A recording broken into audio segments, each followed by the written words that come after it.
আসসালামু আলাইকুম। মিমস লাইফস্টাইলে সবাইকে স্বাগতম।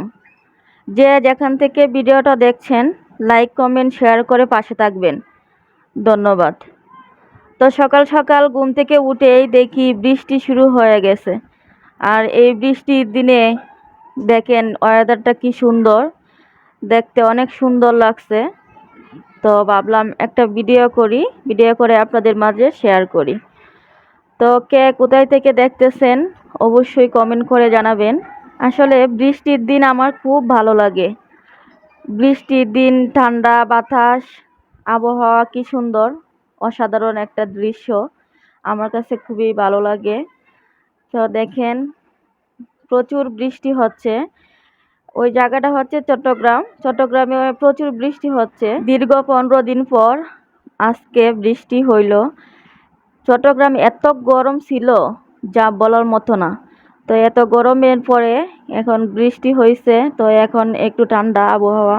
আর দেখেন বৃষ্টি আসাতে ওনারা অনেক খুশি, কারণ ওনারা পানি ধরতে পারতেছে।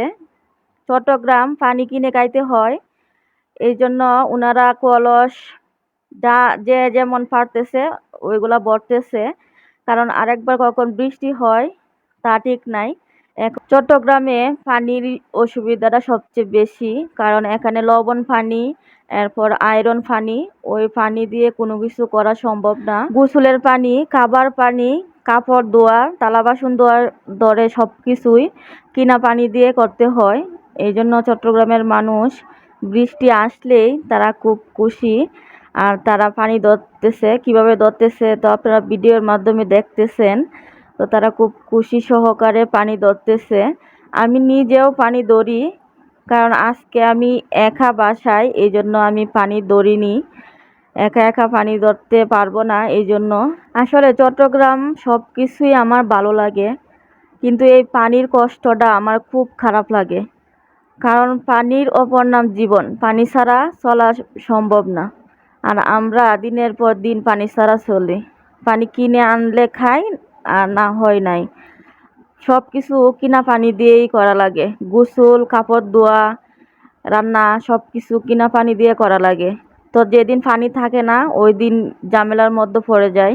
আর দেখেন এই যে আমার পেঁপে গাছে অনেকগুলা পেঁপে ধরছে। ওইটা আমার রুম থেকেই জানালা দিয়ে হাত দিয়েই পারা যায়। ওইগুলো পারতে সমস্যা হয় না, আমি হাত দিয়েই ধরতে পারি।